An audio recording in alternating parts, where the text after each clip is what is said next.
Albon versus Gasly has been one of the most talked about and followed stories all season in Formula One. Alex Albon had a shaky start since the first Grand Prix of the year saw him robbed of an early podium. However, Albon finally achieved his first career podium at the Tuscan Grand Prix. Meanwhile, Pierre Gasly started the year eager to prove his worth in Formula One after being demoted by Red Bull during the 2019 season. Gasly would do just that, capturing a dream win that he could not even have imagined himself at the 2020 Italian Grand Prix. Despite a few setbacks, Gasly has looked fantastic all season, and that just may be part of the reason why Albon is finding it hard to smile even with his first career podium. Let's take a look at Albon versus Gasly so far in the 2020 Formula One season. Albon versus Gasly, that's been the story we've been following all 2020 Formula One season so far. I'm Greg Allen. If you're new to my channel, please consider giving me a like and subscribe. Let's take a look at Alex Albon versus Pierre Gasly so far through the 11 rounds that we've had in the 2020 Grand Prix season. I'll apologize in advance for the lighting on this. I tried really hard to get the lighting right with this massive board, and no matter what I did in my space that I have to shoot in, there's going to be a little bit of a glare. But without further ado, let's take a look. Alex Albon in his first full season now with Red Bull Racing. Right now he sits 7th in points, 64 points overall on the season. Meanwhile, Pierre Gasly has a 10th spot in the World Driver Championship right now, 53 points, not that far behind Albon. So what I want to do here is take a quick look at every single round and how these two drivers have competed against each other in Formula One this year in general. So Austrian Grand Prix was first. Albon starts off pretty good in this Grand Prix. He starts off with that 5th place qualifying, and he was in position to podium, as I talked about in the intro to this video, when a repeat of Brazil last year happened. Him and Hamilton get together, and it costs him a good finish, and it seemed like that set the stage for the remainder of Albon's year so far. And he has a decent Styrian Grand Prix the next week, but it seemed like it kind of just set the tone for why can't Alex Albon finish on a podium. So, by comparison, Pierre Gasly doesn't have a great qualifying in the opening Grand Prix, but he races his way up to 7th, and that's going to be a theme throughout the year, that Gasly is going to be racing pretty well for the equipment he has with AlphaTauri, and Alex Albon is going to seem to kind of underperform a little bit in the Red Bull. Going down the rest of the 11 rounds that we've had so far, one thing I really want to point out is the Hungarian Grand Prix, the Great Britain Grand Prix, and the 70th Anniversary Grand Prix. What I want to look at here is qualifying. So qualification, something has happened with Alex Albon and that Red Bull. And I think this is going to be, despite the fact that he has 2 5th place finishes there, this is going to be that area where people start questioning what's going on with Alex Albon in that Red Bull. So he has 3 weeks in a row where he qualifies 13th, 12th, and 9th. You know, 9th isn't terrible, but for a Red Bull it kind of is. Meanwhile, Pierre Gasly in the AlphaTauri over here out-qualifies Albon in all 3 of those Grand Prix. A 10th, 11th, and a 7th. Now, a 10th and an 11th aren't amazing runs in qualification, and, you know, it's not something you would totally brag about if you're Pierre Gasly, but here he is in the quote-unquote junior team. They're calling it a sister team now, but he's demoted down to lesser equipment. It should be the slower car, and he's out-qualifying Albon for those 3 Grand Prix. And I'm not saying that as a knock on Alex Albon. I just think that this whole discussion we're having about Alex Albon versus Pierre Gasly and whether or not they got it right or wrong, this is where it starts to form, I think, in the 2020 season when Gasly outperforms him in qualification, and 13th and 12th is absolutely unacceptable for a Red Bull car. The finishes aren't that bad, though. There was another narrative going on, too, that Christian Horner was saying that, yeah, Albon's struggling in qualifying right now, but his racing is fantastic, and he's not wrong at this point in the season.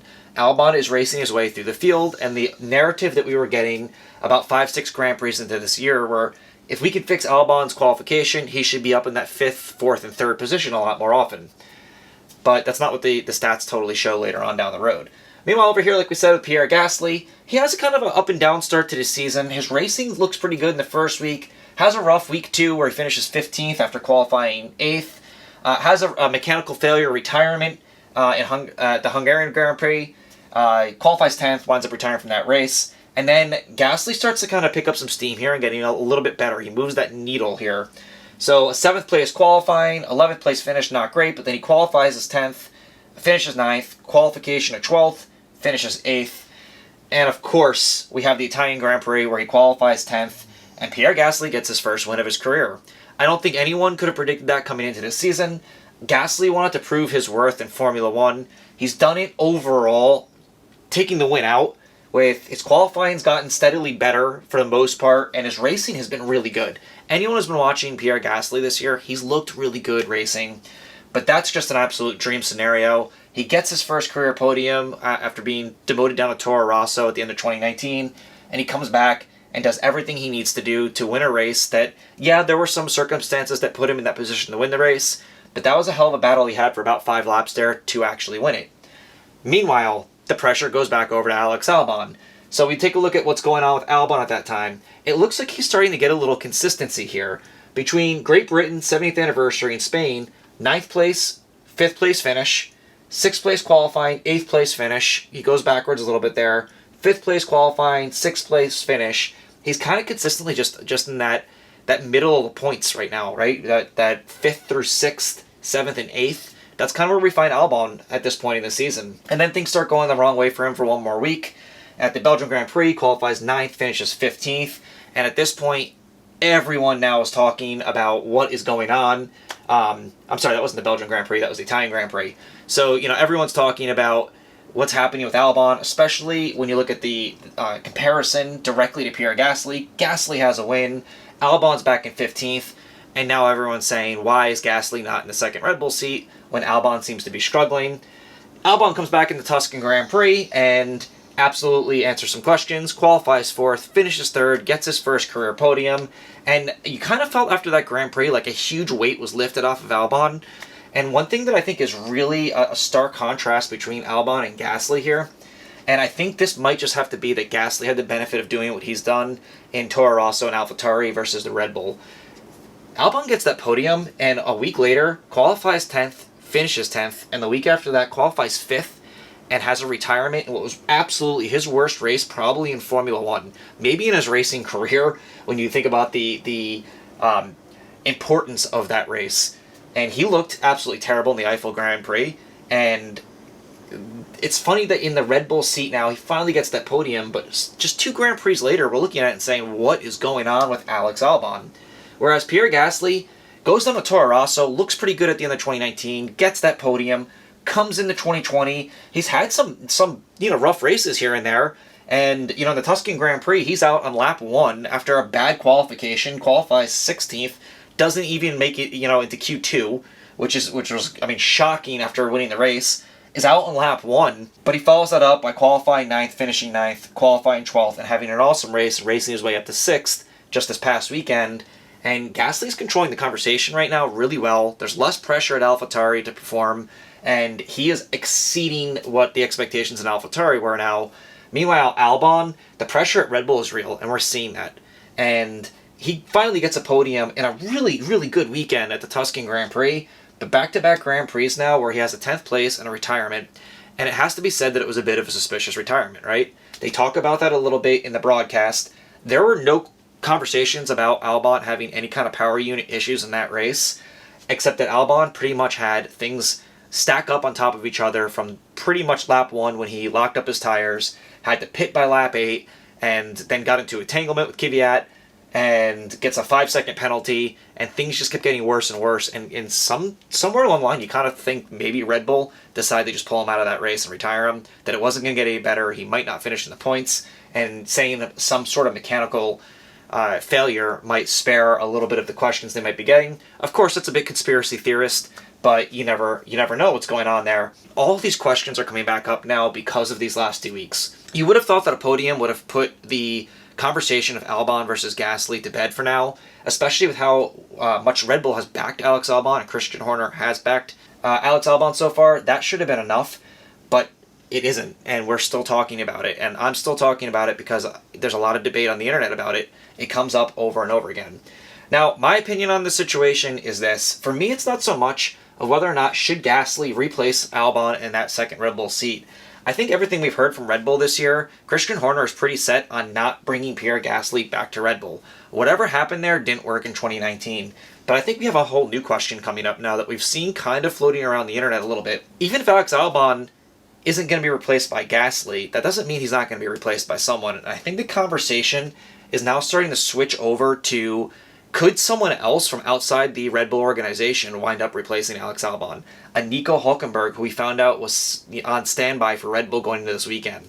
A Checo Perez, he's sitting there looking for a ride. There's a couple options that are pretty interesting when you look at that Red Bull second seat. And Pierre Gasly seems to be doing just fine in AlphaTauri. And if AlphaTauri keeps improving, I kind of agree that there's no reason to bring him back up there. I'm sure Gasly would love that second seat, but I think it creates way too many issues for Red Bull, and I don't think they're going to do it, regardless of what happens. Even if Gasly wins again, I don't think he's going to be back in Red Bull.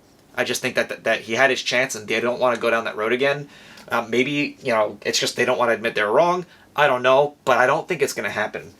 But what I do think could happen here is that Alex Albon could be in some trouble in Formula One finding a seat next year. If things keep going down a road where we're constantly questioning what's going on with Alex Albon's career and why he can't get that Red Bull up to speed when Verstappen looks good every single week, I think we could see a driver that we don't expect wind up sitting in that second Red Bull seat next year. I hope that's not the case. I do want to say here at the end of this video that I totally like Alex Albon. I think he's a really nice guy. I think it's an awesome opportunity for him, and I hope he's successful. And I would really love to see the end of this season be a great end of the season for Albon and him stamp his seat at Red Bull and his future at Red Bull. But the things that we're seeing and the narrative that's built around Alex Albon, I'm a little worried for him at his ride. Last thing I want to quickly look at, the averages. Alex Albon, one thing that's kind of interesting to look at, 7.7 average qualification, 7.7 average finish. So he's been extremely consistent this year with where he's qualified to where he's finished. He hasn't lost spots, he hasn't gained spots on average. But when you look at Pierre Gasly, Albon's ahead of him in both those averages. Gasly has a qualification average of 10.6 and a finishing average of 8.1.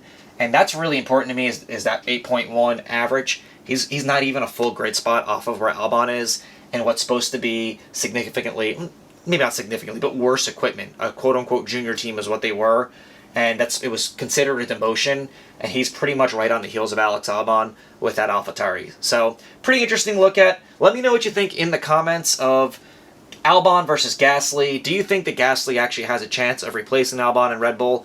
Or do you maybe agree with me that Red Bull's going to stick with Albon until they absolutely can't, and if they can't stick with Albon anymore, it's going to be someone else that we don't know about yet that's not in Red Bull. Maybe a Hulkenberg, maybe a Perez, maybe someone that we haven't even considered yet. So let me know what you think. As always, thank you for watching, and please consider giving this video a like and a subscribe, and I will see you in the next video.